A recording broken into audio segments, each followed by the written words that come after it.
What is up, y'all? Welcome back to another episode of the Rip the Net podcast. My name is Eric. Ray. I'm Alexi. And we are excited to be back for another episode. I am very excited for this week's episode because we are officially in NBA offseason mode and it already has been spicy, man. But before we get into that, man, how are you guys doing? It's too hot, man. That's all I gotta say. It's too hot. Yeah, this heat wave gotta go. I got work tomorrow. It's supposed to be 100 degrees in the city. You're good. I'm cooked. I will be fried. So, Yeah. I hope this week passes by quick. Yeah. Hope you are all listening to this with the AC blasting, staying cool. Like, comment, and subscribe on our videos, man. We've been keeping it going, man. So, we are always excited to be bringing you new episodes. So, please do like, comment, and subscribe. Yes, we always appreciate it. But, man, before we got on this call, we were just catching up, talking about, just catching up. We brought up the CONCACAF, or if that's what we want to call it, brought up the Gold Cup that is currently going on. And we've touched on international soccer a little bit, particularly speaking about the U.S. men's national team. I've made a few statements about the Mexican team, and this is the one tournament where, each country can make its own case for who reigns supreme in the North American continent. But Alexa, you had some interesting words to say, man. So let us hear it. Dude, I mean, to be honest, I've seen nothing on this Gold Cup.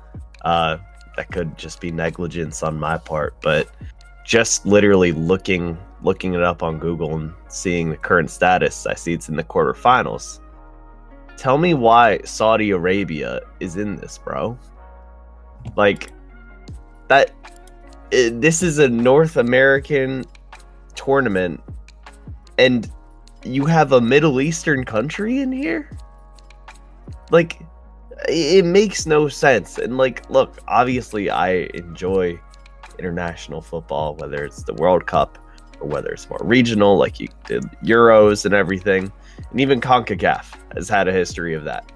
But why are we now just mixing other teams from other completely different parts of the world into established league tournaments? I feel like it's been a trend that's been becoming more and more accepted, which to me, it kind of negates the point of these maybe smaller tournaments or smaller leagues, which are trying to grow and establish an identity for themselves. And you can't really do that if you're just expanding your region to pretty much anything. I feel like there's a time and a place for that, but something like this just seems so random to me. And already, I mean, the Club World Cup, we complain about how you got Real Madrid potentially going against a third league German side. It just doesn't make sense. It's not the same playing field, and it's kind of a similar feeling here. Interesting. I really struggle with this topic because, like I was mentioning before we hopped on the call, the Gold Cup has a very special place in my heart.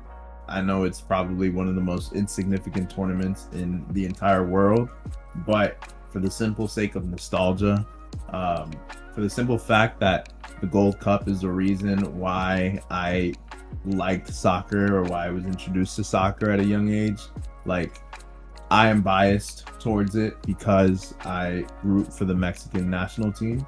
And that is the tournament where they historically show out. That is a tournament where they will face off against, previously was a lot of, still to this day, the biggest rival is always going to be the U.S. It's always going to be U.S.-Mexico. That's always going to be the biggest game if they so happen to cross paths, right? In other years, we've seen Jamaica make some noise, Panama make some noise, Costa Rica make some noise, Canada. It's really a tournament that can be exciting. And a team like Saudi Arabia, I understand the frustration and not keeping the integrity of the tournament with their addition. But I will say, man, this past World Cup, maybe it was a fluke, but I think one of the biggest, most rewarding things about the World Cup is when you see the small countries have a very exciting showing. We saw Saudi Arabia stun the eventual champion Argentina, which was insane. Like, the fact that they took that first game against the team that ended up winning the entire tournament says a lot about, wait, soccer may be growing in this country. And in that same breath, the Dominican Republic is making its debut in this CONCACAF Gold Cup tournament. And in the past, they have never had a history of soccer. There has been no history of soccer in that country. And I was watching their game against Mexico. It was the first game on both sides for the whole tournament. It was Mexico and DR's first games in the tournament, and it was an exciting match. I'm not gonna lie, I was pleasantly surprised with the quality of soccer that the DR put out on the field. So I understand that, hey, we're not keeping it consistent. Previously, this was like a North American / Central American / Caribbean tournament, and now we're adding a small country from across the globe into the tournament. I understand why that can be confusing, but I'm not sure if I hate it, man. I think at the end of the day, I always want these small countries to grow in competition. But I gotta pause you there, bro. Saudi is not a small country, bro. They're one of the biggest in the Middle East and like one of the richest. That's why for me it's also all right in football, sure, but like that's why it's a problem to me, because it very easily gives the perception of them almost just buying their way in with investment. And the Qataris have done the same thing in the past. So it's like, it's become a trend at this point. It's not like you're getting like Yemen or Palestine, free Palestine. Like, it's not like you're getting them in here. So if that were the case, I might feel differently. It's like, oh, they're inviting select teams out. But this, to me, it just gives me bad vibes. I get that. That's a fair point. That's a very, very fair point. And obviously, Saudi Arabia has been very loud in just the world of football over the past few years. So I understand why it gives that perception, or why it gives that sense of like, what's really going on here? You know what I mean? But I don't know. If we're just talking the sake of the game, I'm not sure if I'm mad at it. I know this doesn't apply as the same thing, but like in previous years, we've seen the US, we've seen Mexico get added to the Copa America, a tournament that is meant for the South American region. And have they been successful in those tournaments? Absolutely not. But I always like to see the team that I root for get reps against new styles of football, of new styles of soccer. I always will enjoy seeing that. I think when I strictly just look at it, like for the sake of the game, I don't hate it. They have the Saudis have a very like unique play style, and if you happen to catch that game against the US, it seemed like the US struggled to win. I think they won 1-0, but it was a bit of a hard watch if you are a US fan. But all that to say, if it's advancing the game, I don't know if I hate it. That's it. I don't get it, bro. I don't get it. It's not even that I'm against it in the sense of like, oh, I don't want Saudi playing against like these North American, Central American, Caribbean teams. I just genuinely don't understand why. Like what was it? Maybe you guys don't know. I don't know. Maybe I'm putting a question out there that can't actually be answered right now. I mean, okay, yeah, of course, Alexi. But what was like the explanation they gave for why a team from another region is joining this tournament? And I guess you could say the same thing about like the U.S. or Mexico joining the Copa America. But at least that one, at least the name has America in it, and you can stretch that. Like you can at least somewhat stretch the even though historically that's not what it was. Saudi America, man. You can stretch it and be like, okay, Mexico, U.S. They play in the Americas. We know we could throw them in there.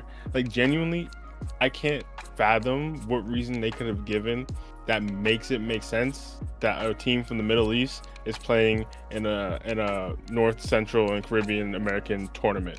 That doesn't like never computes to me. And of course, like, it's nice to see teams playing against other styles of teams, other regions teams, but that's what like the World Cup's for. That's when you bring all these regions together. I don't understand why Saudi, and maybe part of it is maybe Saudi isn't in the Asian Football Confederation. I don't know what's going on there, because other Middle Eastern teams, they're region with Asia, and they play against each other over there. But I don't understand like why Saudi. Are they in that, or they just double dipping, or like are they not in that, and that's why they're looking for some other tournament to play in, and then the CONCACAF just adopted them? Maybe this is obviously, like Eric said, we just like started talking about this before we started recording, so we didn't look too deeply into it. But if anyone like in the comments wants to throw that out, the history behind Saudi Arabia, other than just throwing money at every sport in the world, like what's the reason why they're not playing in the Asian Football Confederation? And they're playing in CONCACAF, or maybe they're playing in both. I don't know. I don't know what the deal is, but I just don't understand. What's the point of regional tournaments if you're just going to throw in other regions into the tournament? That's what I'm saying. Like just make it a different type of tournament if that's what you're going to do. From the little reading I've done, like they send invites out for the Gold Cup, and like Saudi, I guess, was one of the few teams, if any, that accepted. But to me, it's like, why are you building invites into a tournament? Because that to me also negates the point in a way. Like I feel like you have to earn your way into that in some aspect.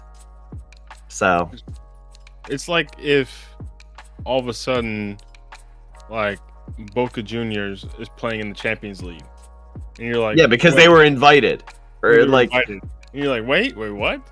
Like they have their own Copa Libertadores in South America, right?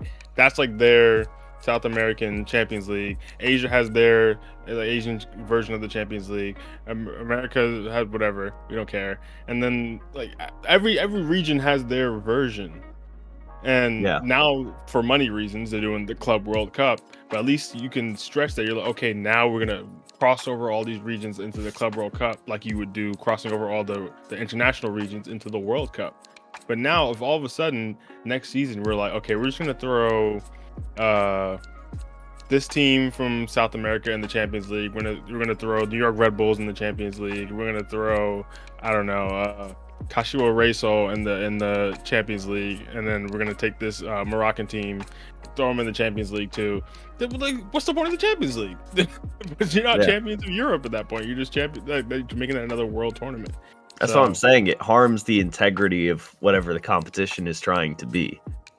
Like, it's not about being against like different countries coming together, whatever. It's the fact that if you are running CONCACAF and you're trying to build your presence and make it more popular and share that identity, what CONCACAF is, to people, this does not help you. This maybe helps you with the Saudi Arabians, but why are Saudis going to choose to then start watching like MLS or like South American soccer? It's very random. You need to target the people around you first, I feel like. It's just crazy because Saudi and the MLS feel like they're competing with the same washed up stars. So it doesn't even make sense for like Saudi to be supporting the MLS. They want your retired boomer star to go play for them, bro. Not in the MLS. And they're tight. We got Messi, but I'm sure Americans are tight. They got Ronaldo, or Neymar when he first went there. And so that doesn't even make sense to me at all. I'm not sure. Like, I'm not even mad at it in the sense that like you said, Alexis, that they're in there. I'm mad. I say mad. I honestly don't care. I'm not really watching it, but I'm confused why you laid out the foundation of the tournament as this region just to break the rule. What was the point of like making it regional in the first place? That's what I don't understand. If you just from the jump say, you know what, this is just a tournament, we just throw anyone in there, whatever. Then I'll be like, okay, fair enough. But or make it collaborative. Say it in the tournament name, like, oh, this is CONCACAF and like, you know, Asian Federation. Yeah, whatever. That would be cool. That would be cool. Like, okay, we say this year we're gonna do a collab and then bring in all the teams from the Asian Federation and CONCACAF. Then they battle it out, and that's like a mini version of the World Cup where it's just two regions. And then say like Europe and South America do that, and then that would be fun. That would actually be fun. And you lay that out, you know, not just cherry picking one team. Doesn't make any sense. Yeah. For the sake of just to say it on the record. The Gold Cup has had a history of inviting countries to its tournament. Granted, I've never seen a country outside of the North American, Central American, Caribbean region join the tournament, but there are teams that have previously been part of the tournament that are not consistent or consistently part of it. So Guadeloupe is an example. Nicaragua is another example. There are certain countries that will make an appearance every now and then. Granted, those two countries I just mentioned are in the region, but I also just want to make sure that we put that out there. That whole invitation style has been a historical part of the tournament. Like it's been done in the past. But I respect you guys' opinions. And like I said, man, my answer is completely biased. Like I said, my affinity for the Gold Cup began when I was a child. I was at the Gold Cup final in 2009, Mexico versus US, and it was like magical, if I'm being honest. But you know, that's just me. That's my bias. But is there anything else that you guys want to say on this? Good. I'm set. Cool, man.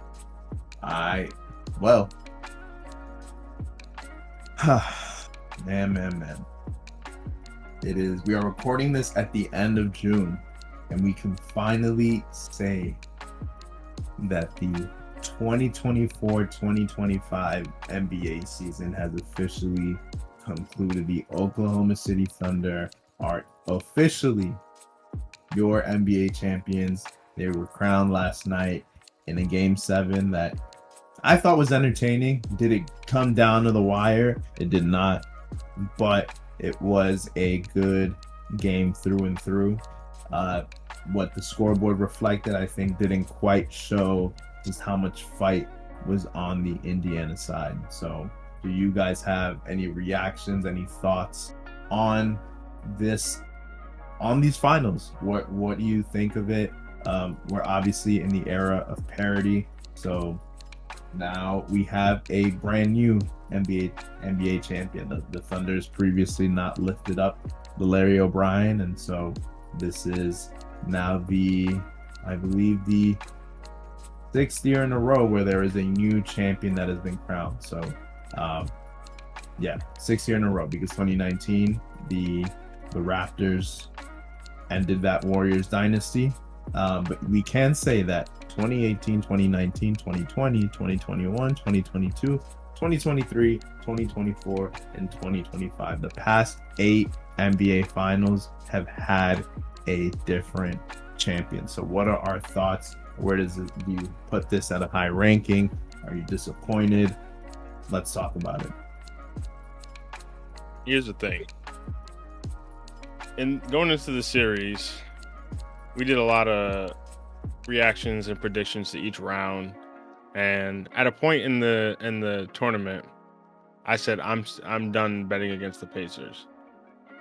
And for the last few rounds, I predicted the Pacers to get out of those matchups. Obviously, some of it was a little bit of pettiness on my end, knowing who the Pacers were going against, given my fellow podcast host. But still, given what I was seeing, I actually had faith in the Pacers, and the run they were going on was really something special. Whether or not you want to admit that or not, it's just undeniable to see. And even going into this final series, the Thunder by far the best team in the league across the season. And even given that, I know you predicted Thunder in 5, whether or not that's truly how you felt, or maybe there's a little bit of salt in there. You can discuss that. It seems like it's truly how I don't know. I'll let you talk about that in a second. But I predicted Pacers in 7 going into this series. And not going to lie, I'm sure we're going to talk more in depth about Game 7, but or at least what happened in Game 7, the big incident that happened in Game 7. But really, that's what I want to focus on, because the series was back and forth, entertaining. You couldn't have told me that the Thunder were this much a better team than the Pacers, that people would have had you believe going into the series, because the Pacers were there with them. And I would really want to give my respect to Rick Carlisle. Absolutely phenomenal coach. Like, just the fact that he had this team, and not to say the Pacers are some trash team, but we could all agree the Thunder are meant to be a certain level above them. And the fact that he had this team in these games consistently competing and even getting this to a Game 7 is just really a testament to his coaching ability. And it even brings me back to the feeling of that Dallas team, however many years ago that was now, like 14 years ago, that Dallas team that beat the Heat. It's just magical coaching from him. But going into that game 7, everything on the line, all the talk, Shai's that guy. Shai's the MVP. Shai is going to end up finals MVP, as we know he did. Shai always going to get to the line. He's going to get his numbers. No matter what, every night he's going to drop at least 20. Really, probably at least 28 a night. And everyone's saying, Haliburton, he has these moments of magic, but he can also go a game where he drops 4 points, 7 points, 11 points. But to me, and I said this, I think, a few series ago, I think even when we were going into the Knicks series, I talked about this. For me, as worrying as that might be for most players, it was never a prohibiting factor from the Pacers advancing, because he had a good team around him as well. And his play style lends toward bringing other players into the fold more than most other great players in the league, or like top players in the league. But to see him come out in Game 7 with that narrative on the mind, coming back off the calf injury, and as Max Kellerman used to say about KD before KD ruptured his Achilles, the calf bones are connected to the, he used to say, I don't know if you remember that from First Take, and it came true perfectly, and history repeats itself. But to see him come out after coming back off that injury, Game 6, lead them, push them to a Game 7, pushing through that injury, coming out in Game 7 with those narratives on the mind, aggressive, bang, 3, bang, 3, bang. I was like, hold up, Ali's not here to play. He's really here to put that overrated narrative to rest, truly, for once and for all, and claim this NBA championship in a run that probably can't be replicated. Even if they beat the Pacers, even if they beat the Thunder last night, I'm still not saying that the Pacers are going back to the finals next year. I think this is truly like that magical a run. And to see the way his series ended in that moment, I'm not going to lie to you. As soon as that injury happened and he hit the ground and he's pounding his fists on the court, on the hardwood, pause. I had to tune out. I'm not going to lie. I stopped watching the game, because to me, it was over. And to be fair, I did. That's crazy. That's wild disrespectful. But to me, I did check the score. I was like, oh, actually, the Pacers are keeping it close until halftime. I was impressed by that. But to me, it was too much to overcome without their best player, and especially the clutchness that Hallie has, and hopefully he will continue to have in the future when he comes back from injury. But to me, as soon as he went down, there's only two words I could give to this finals win for the Thunder.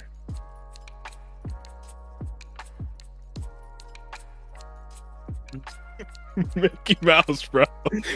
Absolutely not. No way. I was about to get up here and apologize. That's crazy. That's crazy. Mickey Mouse Clubhouse. Come inside. It's fun, bro. Are we gonna get a copyright strike for that one? Honestly, it's worth it. Because Caruso, I hate to say it to you, brother, you got that Mickey Mouse ring in the bubble. I don't care. backing off of that, that's the Mickey Mouse ring of Mickey Mouse rings. Now you got a Minnie Mouse ring against the Thunder, against the Pacers, because their best player went out in the first quarter of a finals game that I think they would have won. Hold me to that. I think the Pacers would have won that game. I'm not saying the Pacers ever win the finals with Haliburton in the future. I think this was the moment. This was destiny, and it didn't happen. But to me now, it's Mickey Mouse. Sorry. Dang. I will say, man, shout out to the Pacers. This whole thing, I'm just joking. I'm trolling. I'm not supposed to be rooting for the Pacers. They were the underdog in this series, and I, for a minute, also thought they could have done it. Last episode, I said that I still had the Thunder winning the whole thing, but I would not have been surprised if the Pacers had taken it all, because at that point, they had convinced me that they had the capabilities of winning the chip. Haliburton, it sucks to see an Achilles injury in the game 7 of a finals, especially like you said, when you were coming out to such a hot start. And historically, statistically, we know that if Haliburton is hot, if Haliburton is scoring, he has over 10 assists, the other team is in trouble. Whenever Haliburton scored 20 points and had 10 assists, I can't remember the exact statistic, but I believe the Pacers may have been undefeated. So he could have been well on his route to doing that, well on his way. But, you know, to call this a Mickey Mouse ring, I don't believe that. I don't call the 2019 Raptors championship a Mickey Mouse ring. I troll about LeBron. I don't call that a Mickey Mouse ring either. I also 100% do not call the 2021 Bucks championship a Mickey Mouse ring. And if we remember correctly, a lot of other people, a lot of star players had gotten injured during those playoffs, which led to Milwaukee being in the position to take the whole thing. So I will say endurance, health is all part of the game. So if you are able to stay healthy, if you are able to be at full strength and win the whole thing, you got my respect. You won. You win. And as far as the game itself, man, listen, it was crazy to see a player like, I will say, Chet Holmgren, who I am a big fan of, had been quiet for a lot of the series. He comes alive. He has, 6 blocks in the game. He sets an NBA Game 7 Finals record for the most blocks in a Game 7 of an NBA Finals. So shout out to Chet, man. I've always been rooting for him. I'm happy to see him get his ring. I'm happy to see Isaiah Hartenstein, former Knick, get his ring. And just in general, man, I think this team is likable. I think they became unlikable because they were the favorites. But you have a young team led by the young rising superstar who has officially, and he arrived before this, but he is here. He is here. The Kobe comparisons have begun. He has won the NBA. Trust me. Look at the game. I'm not saying in terms of talent. I'm not saying, but look at their footwork. Look at their mid-range game. Look at the way they play. Kobe-like. Can't remember who said it. May have been Lou Williams. I think it was Lou Williams, who is Shai Gilgeous-Alexander's former teammate from the LA Clippers. Said that he saw a lot of resemblances in Kobe's game. Honestly, yes, high words of praise. But when you are the first player in 25 years to win the scoring title, the regular season MVP, and the NBA Finals MVP, you are now solidified. You are well on your way to making a great, I will say even immortal name for yourself. So will that happen? We don't know. He's going to need more rings. He's going to need at least 3 more to enter into any type of GOAT conversation. But I don't think this is blasphemy. I don't think this is a crazy thing to say. The He's craziest. he's thing I've 26 ever years heard. old. 26 years old, just got his first ring in the same season that he won MVP, in the same season that he won the scoring title, in the same season where he led one of the historically best, or statistically best teams to play an NBA season. Period. I think when you do all those things, this is single-handedly one of the greatest seasons we've seen from any player. I know we don't like to accept history when it's right in front of us. I'm guilty of that too. But I'm not about to hop on the SGA hate train. This man deserves his ring.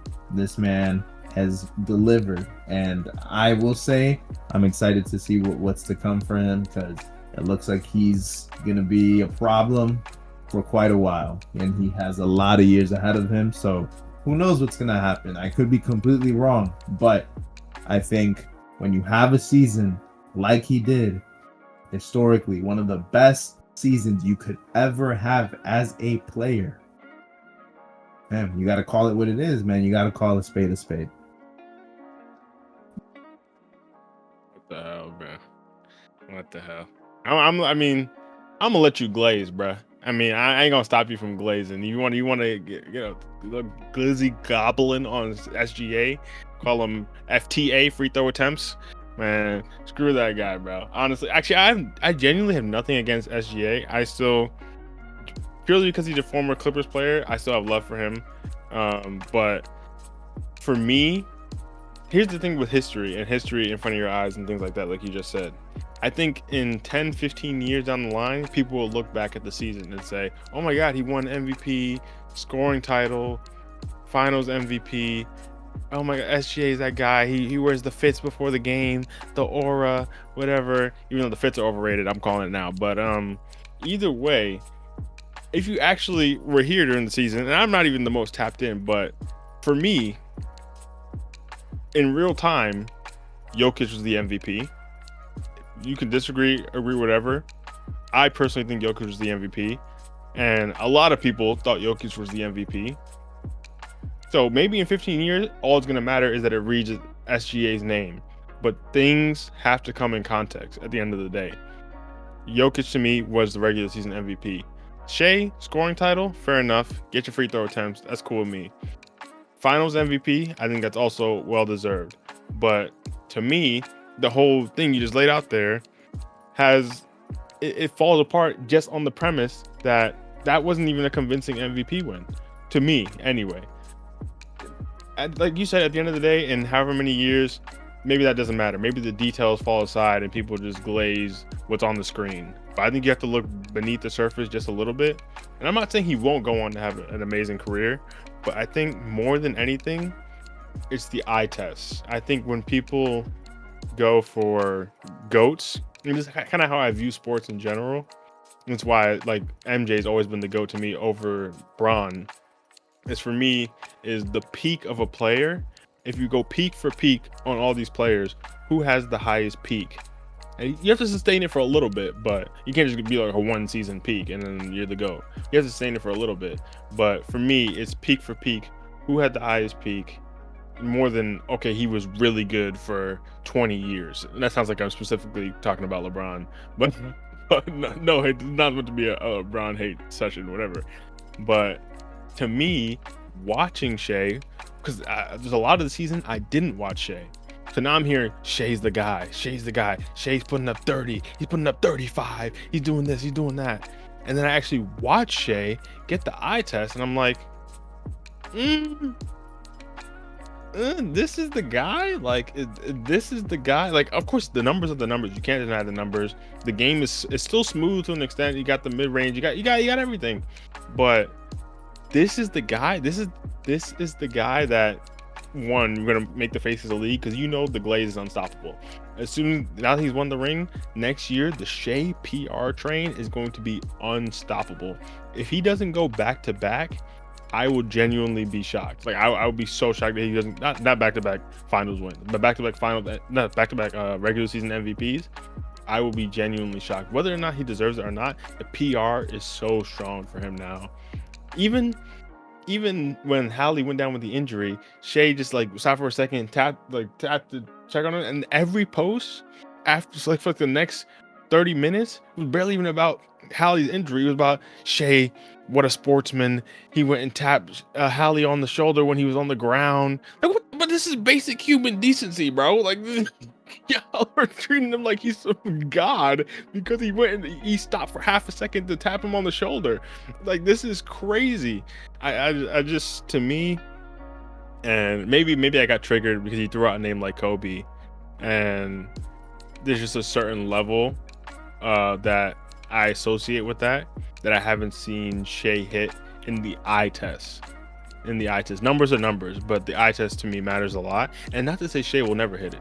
This is the first year of him hitting that level where everyone's seeing him on this like near peak level. And like you said, he's only 26. In 3 years, he could be doing these numbers with the full package of the eye test, winning finals MVP still, and then at that point he's undeniable. But I think right now, and maybe you're trying to get ahead of it and look like Nostradamus or whatever, but I think as of right now, I can't give that to him personally, especially because to me he wasn't the MVP. He wasn't the regular season MVP. I don't know if you agree or disagree with that, but to me he wasn't. So not to hate on him, congrats to Shai, congrats to the Thunder. I think they have a likable team too. I think even if I call it a Mickey Mouse ring, I'm mostly joking around, but even then, I think they have a likable team. What happened to Josh Giddey though? With There's a very funny clip of Pat Beverly joining an NBA broadcast, and this was right after the allegations came out. He's like, "What y'all think of the Josh Giddey situation?" And then they're like, "Well, as far as I know, I think Kevin Hart was on the broadcast. It might have been a Christmas Day like broadcast." And Kevin Hart's like, "The NBA has made an announcement that they're looking into it. There was an article that came out." And he's like, "Oh, I read the article. I wanted to know what y'all think about it." And he's like doing this on an NBA broadcast, the funniest thing ever. But Josh Giddey is on the Chicago Bulls, so he is no longer a player on the Thunder. So get all that negative PR out of here, bro. There is no the Thunder's a clean-cut team, man. There's nothing, and I feel like every time you say that, something happens. But you know, it's a young team, man. They haven't had enough time to mess up. But might have just jinxed them, honestly. Who knows? Might have just jinxed them. We'll see. But yeah, to address your comment about the MVP award, yes, Jokic was also my MVP. However, I do not think this was an unfair MVP to award Shai. The same way people say that D Rose shouldn't have won his MVP and it should have gone to LeBron. D Rose had an MVP caliber season. He won the MVP. I think when you get into the whole, man, well, I think, I think this, I think that, fair point. Joker is statistically the best player in the entire NBA, in the entire world, but we got to give credit where credit is due. I think the NBA, kind of like we talked about the Ballon d'Or, like it's not an award that has consistent criteria, but the fact that you win, the fact that you have a historically successful season, one of the most successful seasons of all time, it's got to count for something. So we'll see what happens with Shai. I think I also will say I always love to see a player get their first ring. I think it's always nice to see that, regardless of whether they're a star player or not. It's just good to see that they have immortalized their name, they have cemented themselves, in that conversation. You have a player like Alex Caruso, who will now probably be, as he continues to advance in age, he's gonna be bouncing from contender to contender, kind of like a PJ Tucker, kind of like I'm trying to think of other teams or other players that have done that, but it's always the players, like once they've won a couple of rings, they start to just bounce around the league because all these contending teams want them on their team. You could even say a player like Dennis Schroeder, a player like there's so many. There's a lot of 3-and-D players who are like that. But PJ Tucker, for some reason, is the one that's coming to mind right now. That dude has been all over the place. Dwight Howard, well, not in the league anymore, but did have his little run. So yeah, happy to see a player like Caruso get his second ring. Happy to see all the youngins get their first. And yeah, man, this was an exciting NBA Finals, man. It's our first Game 7 since 2016. Was it as good as 2016? No, but it's going to be very hard to get a Finals that will surpass that type of experience. But we got what we wanted, man. We got a close series. We got a series that was back and forth. We got a series that pretty much came down to the last half of basketball. When you put it in those words, that's pretty exciting. And even then, I make the case that the Thunder did not exhale until there were about 2.5-3 minutes left in the fourth quarter. That's, I think, when it really sunk in to not just the team itself, but to everybody around them, that they had won it. But this was a Pacers team that you could never put your foot off the gas against, as I painfully learned. And they looked like they were just right there. So I also got to give TJ McConnell his flowers. That man, I really do respect his game. Do I hate him? Yes. Yeah, he's done numbers on the Knicks, but that dude did his thing. It's just a deep team. Neesmith, Nemhard, you really gotta tip your hat to all those players. Siakam, of course, and yeah, man, speedy recovery to I was about to say to the Pacers, to Tyrese, and to the Pacers as well, because man, unfortunately, this means y'all will most likely be out of contention next year, because it's already come out that Tyrese will likely miss the entire 2025-2026 season, which is sad, but it's an Achilles. You can't, it's an Achilles. So Boston's out the conversation, Pacers out the conversation. All I'm gonna say is, man, New York, we gotta get ready. We might have another magical run before us. But when you say magical, what you really mean is no. That's what you really mean. That's what you really mean. Because if you're betting, deep, man. The West is deep. If you're counting on your two biggest rivals to have Achilles up to their best players to get that ring, I ain't gonna lie. I'm not gonna say this for me, but I'm just gonna warn you ahead of time, and you won't care because Knicks fans, shameless, whatever. But I'm warning you ahead of time. The amount of Mickey Mouse allegations are gonna be crazy. I already can foresee it now if the Knicks do anything next year. But I do have one last question. I kind of set you up, so I'll let you get this off. Yeah. Knicks. Yep, orange and blue skies. Okay, I see you. But I do have one last question before we move on from this topic. Just to you and to Alexi, because I know you weren't like invested in this specifically, but just the concept of a series going 7 games and the best player from the underdog team who looked like they were poised to pull out something special getting injured in the first, what was it, like, well, how quick was it, like first like 3-4 minutes of the game? It was like super early. How early in the game was it? I think he had about 7 minutes played. 7 minutes? First 7 minutes in the game, goes out, ruptured Achilles, out for the whole next season, and it kind of deflates. They put up a fight, but it kind of deflates that ending. Because to me, I guess the question is, and you could say this as a neutral. I know Eric maybe is the wrong person to ask because the team that beat his team going out is always going to be satisfying. But to me, it's kind of an unsatisfying ending. It's kind of like deflates the entire thing around it, and I'm sure Thunder's fans won't care. But to you, what do you think about that, Alexis? Like the concept of that? Yeah, no, I mean, off the rip, that's the bluest balls possible, man. I mean, like, Game 7, you expect a show. You expect a player like that to be able to, give a performance for that game. Whether they win or not doesn't matter, but be able to contribute to that.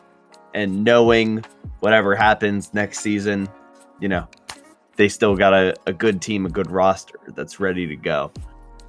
And for that to go down, I mean, that's disappointing. It's sad. It's depressing.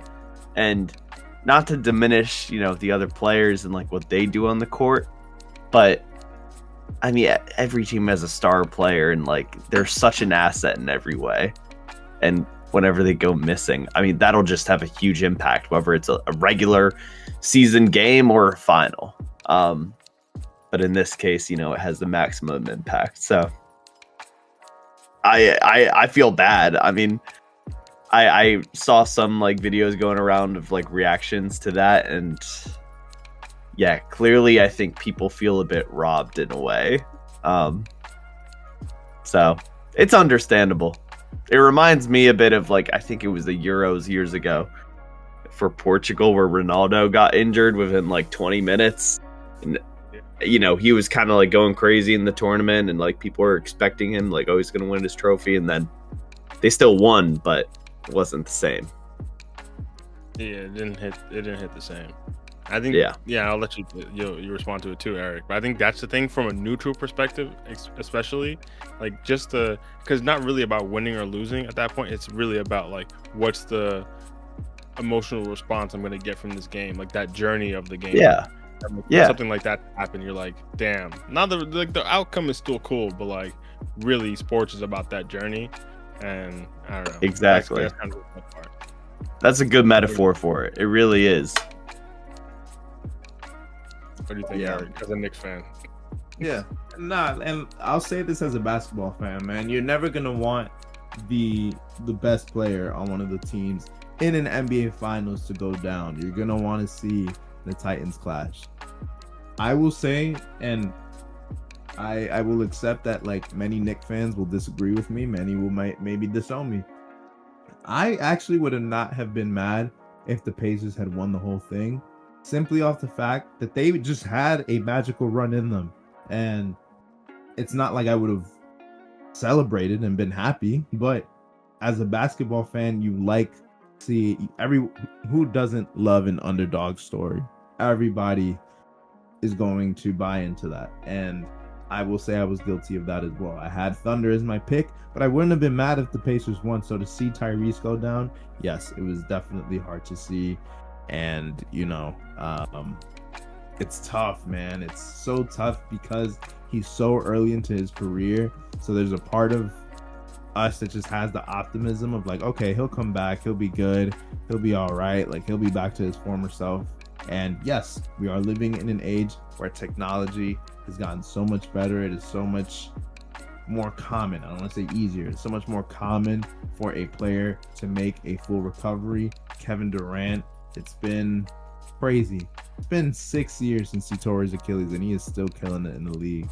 And, you know, we have stories like that we can count on. But, you know, there's also that other side where you're like, man, who knows how much this will affect his career in the long run.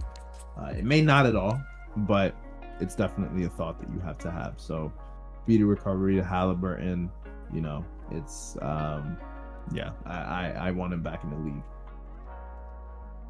Speaking of Kevin Durant, like you just mentioned, and ruptured Achilles, I know you have another big topic for this week in the NBA. Yes, sir, man. I think this is the first time I've seen like off-season trades while the NBA Finals is still going on. I can't remember the last time I saw that. I thought there was some kind of rule against that. I feel like there should be, but who am I? There was the Desmond Bane trade to the Orlando Magic maybe last week. I had my thoughts about that, but we don't have to get into it. But yes, in this trade, we have the Houston Rockets making the acquisition of Kevin Durant, easy money sniper, coming over to Houston from Phoenix in exchange for Jalen Green, Fred VanVleet, a first-round pick, and 5 second-rounders. So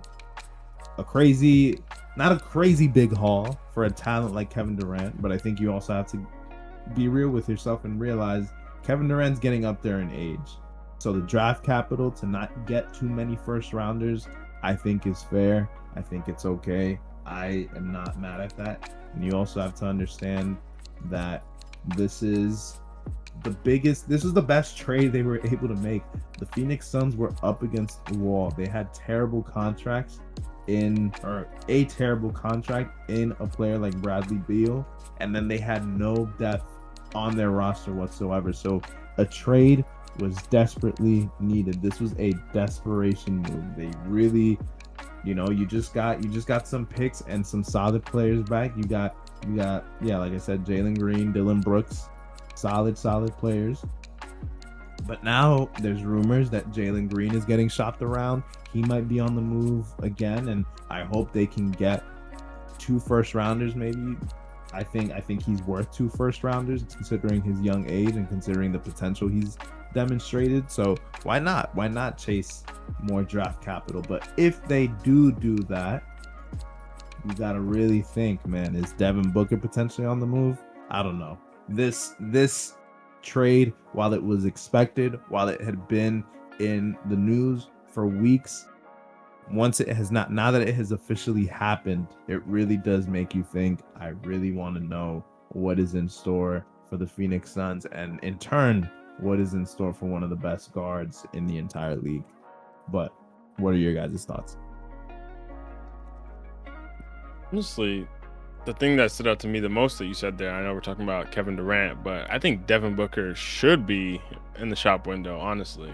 I think if you're going to rebuild, properly rebuild. Just throw it all out, get all the picks you can, and start from the beginning, because the Suns are a terrible organization. Holy crap. This is one of the worst organizations I've seen.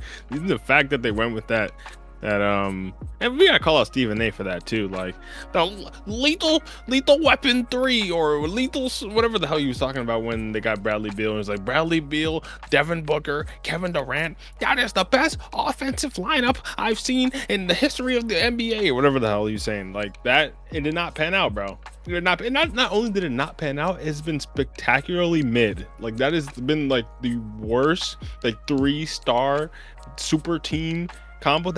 When has that ever felt like a super team?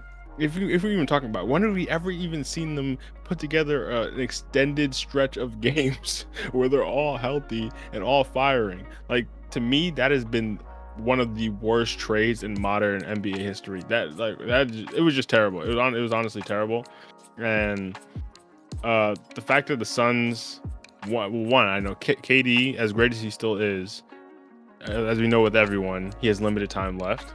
So at least to be at this level, so he's going to want to maximize his career. And unfortunately for KD, whether you agree with it or not, there's still always going to be that chirp, that thing on his shoulder where it's like, you can't get it done outside of that Golden State situation. And he has been desperately trying to find another situation where he's like, okay, I can be the guy to take him to that ring outside of the situation that was tailor-made for me to dominate and never be like even competitive with another team. And to be fair, he got close with Brooklyn, but even then he's desperate. You can smell it. Like you said, like that close really, but he's desperate, and you can tell he's desperate. Just looking for any situation that could even potentially be there. But is Houston that situation? I'm not 100% sure. I think Houston, like we talked about in previous episodes, I didn't have my eye on them too much, but I was saying, okay, there's like an up-and-coming team, young team that's making moves, made it to the playoffs in a deep Western Conference, and got bounced in the first round in 7 games by the Warriors. But it was like, okay, this is a young team with a great coach, and maybe in the next, I remember we were saying at the time, in the next, we both predicted them to get bounced. We were like, this is some experience they need. Maybe next year, the year after, they're making moves, they're making waves, and eventually they can make their way up the ladder in the Western Conference. Tough now when you see what the Thunder are, but still. Now, they still have youth for sure, but you're trading away some of that core and a Jalen Green. I know Dylan Brooks isn't technically that young core, but you're trading away some of that in a Jalen Green and picks for Kevin Durant, who's on the complete opposite end of that spectrum. So I guess you're in win now mode. I think whenever you get someone of a Kevin Durant at his age, you're always in win now. I think even when you get Kevin Durant, whenever you're in win now mode, but Kevin Durant especially now, you're in win now mode, and I guess you're hoping his talent, his ability, his experience can elevate the youth and the rest of the team to becoming a true contender in 1 year, 2 years before it's kind of, on the decline. I don't know. I don't know if that's necessarily. I don't know if I can see that necessarily panning out. It'll be interesting for sure. It'll be interesting. Maybe this is how the Rockets finally beat the Warriors in the series. But even if the Rockets face the Warriors next year, if the Warriors beat them, that would be the funniest full circle moment in Kevin Durant's career, because really the Warrior allegations will never go to rest at that point. I know I'm kind of all over the place because there's a lot of different moving parts to this trade, but I guess the main point is, does Kevin Durant to the Rockets make Kevin Durant an instant finals, even finals appearance contender? To me, I'm not too sure.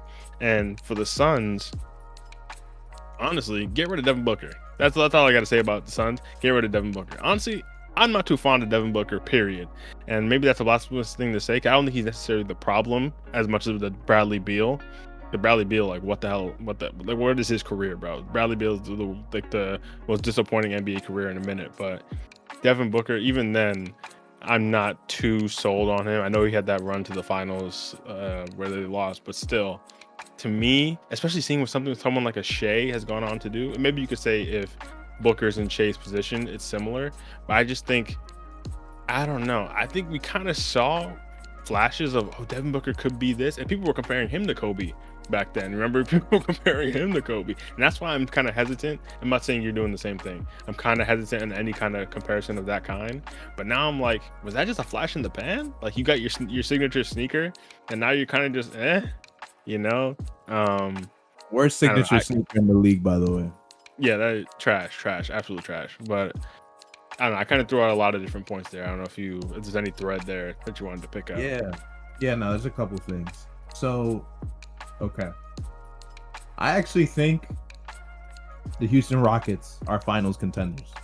You were just a 2 seed, and you got rid. And here's what I see: you got rid of a young piece with a high ceiling in Jalen Green, along with Dylan Brooks, a for sure 3-and-D player who can perform in the playoffs, can provide that spark.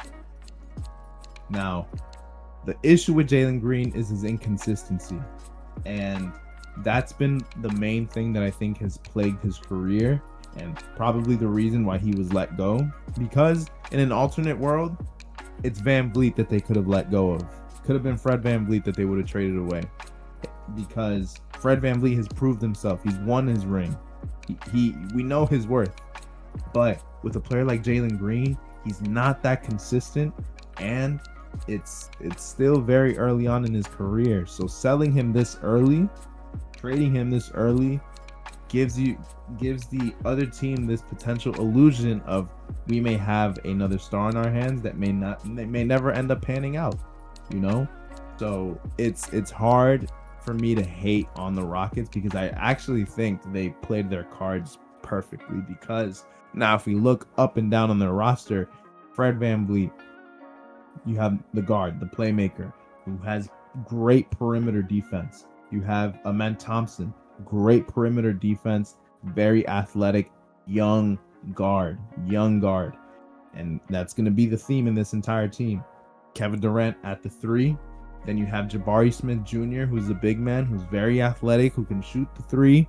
So you have perimeter shooting, you have perimeter defense, and I haven't even mentioned what Kevin Durant brings to the table, and I haven't mentioned Alperen Sengun, who is nicknamed Baby Jokic. He has the potential to be that point center, so to also distribute the ball, to also be a threat on the perimeter.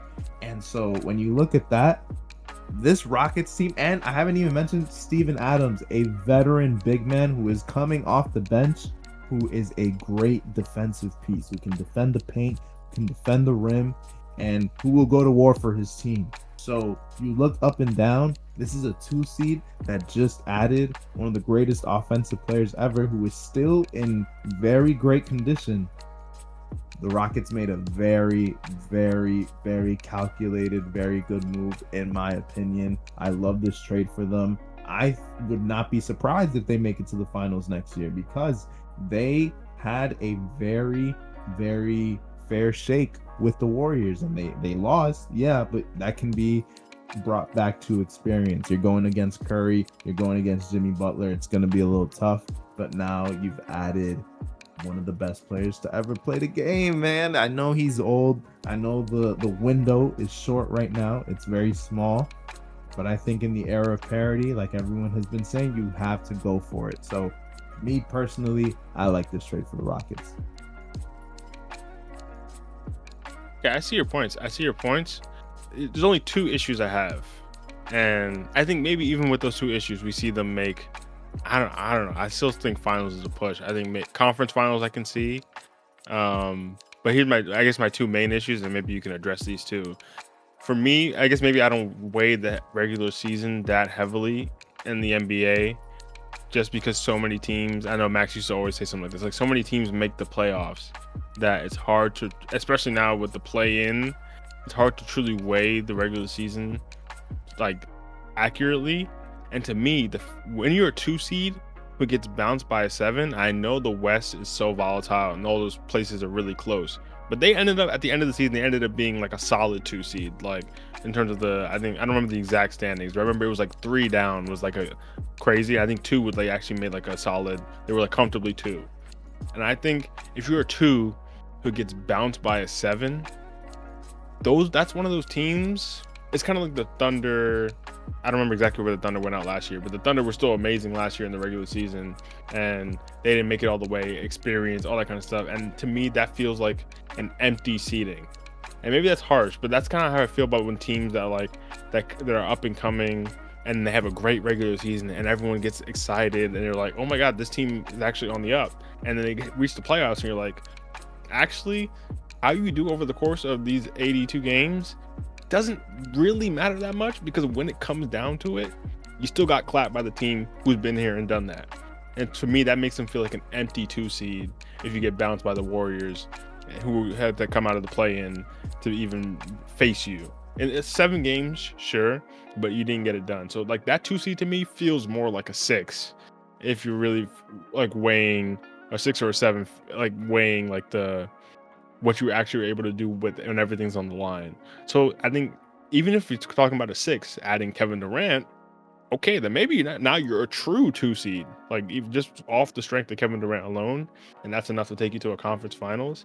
I think that's like the slight difference in valuation between me and you. Like you're seeing 2 seed plus Kevin, that should be maybe a finals. And I think I'm looking at them like a 5 to 7 plus Kevin, that maybe now they're actually like a 2 seed, and maybe that's like a conference finals, just because that empty seating for me doesn't hit as much. And then the other issue I have, and call this blasphemous, because like you said, at the end of the day, he's still going to go down as one of the greatest players ever, top 20, Kevin Durant, but he still hasn't proved it in all of his career. He still hasn't proven, and you're that guy. He hasn't gotten it done, and he's had better teams than this. Well, at least maybe not depth wise, but in terms of like number 2, number 3 talent around him, he's had better teams than this. I'm not talking about that Warriors team where he was the number 1 guy, but he wasn't the number 1 guy, if that makes sense. Like obviously he was the number 1 guy in terms of ability and actual production, but we all know whose team it was. Whenever it's his team, he hasn't gotten it done. And I know that's the biggest criticism against him, and maybe to an extent, if you're looking at that Brooklyn series, that it's a little unfortunate in certain cases. But now we're saying, okay, now you got to go to Houston, you got to be the guy, and maybe you got Steven Adams there in the wings, and you got Fred VanVleet. He himself, he's what, like 30, probably like 31, 32 or something. A couple older guys too, but you have to now lead this young team to the finals. I don't know if that's like a Kevin Durant bag to be in. Like, I don't know if Kevin Durant, if I'm thinking of all the players in the league, I don't see Kevin Durant as like, you're the guy who's going to lead a young team, a young, inexperienced team, as like the OG to this promised land. I don't know. That's not the archetype I would put him in, but maybe you can't put players in a box like that. So I guess he can surprise me next year as well. Okay. So in response to the first thing, the fluke 2 seed is what we could call it. I actually think, yes, there's validity to that for sure. Because when you go from a team that goes, and I think Charles Barkley has said this a lot, but when you go from the hunter, which is what you can categorize this season as, the Rockets were the hunters because they came out firing, they racked up a lot of wins, they got the 2 seed, to then become the hunted, right? Teams are now expecting to be playing you and to be putting their best foot forward because they know that there's talent on that roster. That's going to be a big test next year. Yes, I think there's validity. Maybe this is a fluke 2 seed. We don't know. However, what I will say as well is that they faced the Warriors. And if we remember, the Warriors did not get off to a hot start. They made that Jimmy Butler trade and it turned their season around. So I actually think that 7 seed isn't an honest 7 seed. I think this is more realistically in a regular, say Jimmy Butler had been with the team from the very start of the season, because mind you, they didn't even give themselves time to gel. They kind of just figured it out straight through. I think, yes, there were some hiccups, but they turned around the season and they were able to make their way into the playoffs. So that's something that I have to respect the Warriors for. Realistically, that team, when you're the Rockets, is likely a team that you're going to see in the second round or maybe even the conference finals. I think conference finals may be a little bit too, considering what we saw the Thunder just do. But, you know, I think if you now think of it as, okay, the Rockets may have been a second round exit this season because they faced an honest team that had a fair shot at making the conference finals, you're looking at this very differently. And it came down to a game 7, an inexperienced team against a very experienced team. So I think there's that to be said. There is still, yes, did the seed on paper, a 2 seed losing to a 7 seed is never going to look good. But then when you look at the way the season played out, I'm not sure if the Warriors are an honest 7 seed. So that's my point about that. And then to your point about KD being the number 1 option on a young team, I think that's fair. I think that's been one of his greatest criticisms, that he isn't a vocal leader. Like, that's been what the case has been in Brooklyn. I think that was a big criticism that he had. He didn't really speak up against the Kyrie drama, against the James Harden drama. He really kept it under wraps. He really is, to his own detriment, considered to be like the ultimate hooper, because he literally just goes and hoops and plays his heart out and isn't necessarily going to be the person that is kind of lighting a fire under the team. That's what the papers say. That's what the reports say. You know, that's what I'm going off of. Do I know if that's true? I don't. But considering the evidence of what we see from KD, I don't think it's an unbelievable statement, right? So, but in that same breath, you have players who have been there and who have done it. You have a Fred VanVleet. I guess Steven Adams never won a chip, but he made it far with Russ. You know, he had very magical runs with the Thunder. So you have toughness, you have leadership. I think there is that there. But yes, I think you're gonna have to be under. What I will say is they are under a great coach. So I really hope that Ime Udoka can squeeze the most out of this team, because it's so sad the way not that Boston did him dirty, he did himself dirty. The reason why he is no longer in Boston is his own fault, but he should have been lifting that Larry O'Brien and not Joe Mazzulla. It shouldn't have been 100%. Joe Mazzulla. 100% agreed. So he built that. I mean, not built it, but he is the person who like kind of laid out the blueprint with the roster that won that championship. The fact that he left that team, it's tragic. It's his fault. But we now know that this is a good coach that you have on your hands. And it's a good coach that got them to a 2 seed. And now you have Kevin Durant. So hopefully he can light a fire under this roster. So, you know, to conclude, I think, and I say, I believe in this Rockets team. Fair. I think the main point to me that gives me more that more credence than anything is the Ime Udoka point. I think if it was just any other coach, I think we fear seeing like history repeating itself with previous KD situations, where it's like because he's the hooper, just like the pure hooper, like he's gonna go out there, he's gonna do his thing, maybe not elevate his team in the sense that some other great players in the way they might, and we see them go out in the second round or something like that, and we're like, okay, that's a shame. But I think because they have a coach of that level, a coach who's probably sneakily the best coach in the league, I think potentially, I think people are going to argue there's other contenders, yeah, but I think seeing what he did, like you said, with that Boston team, seeing how well, even though I call it empty seating, how well, even the fact that the Rockets were even able to have that quote unquote empty seating or fluke seating, I think just on raw ability, arguably the best coach in the league, pound for pound. I think that is the element that can, I think, level out KD's deficiencies, because KD doesn't have many. In terms of just basketball, he's damn near the perfect player, but in terms of like those intangibles that we look for in those star players, he has some of those deficiencies. And I think a coach like Ime, like you said, I think that really could be the deciding factor in the team like that going far. So that's convinced me a bit. I could see them, like you said, Thunder, you know, you can never really bet against them. The Nuggets with an actual coach next year, you can never really bet against them. That's a whole other X factor that you still have to account for from this offseason. And the MVP, like I said, and like you said, the MVP Jokic, the true MVP Jokic, who went on this crazy run with no coach.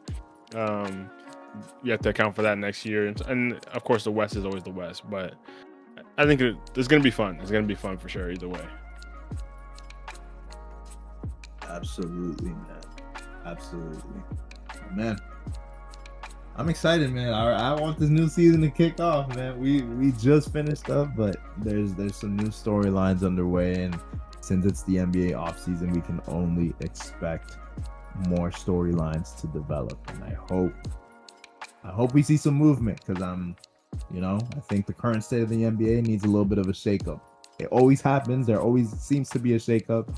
This past trade deadline had a lot of things go down, but I think there's gonna be a lot of teams making moves, so we'll see what's to come.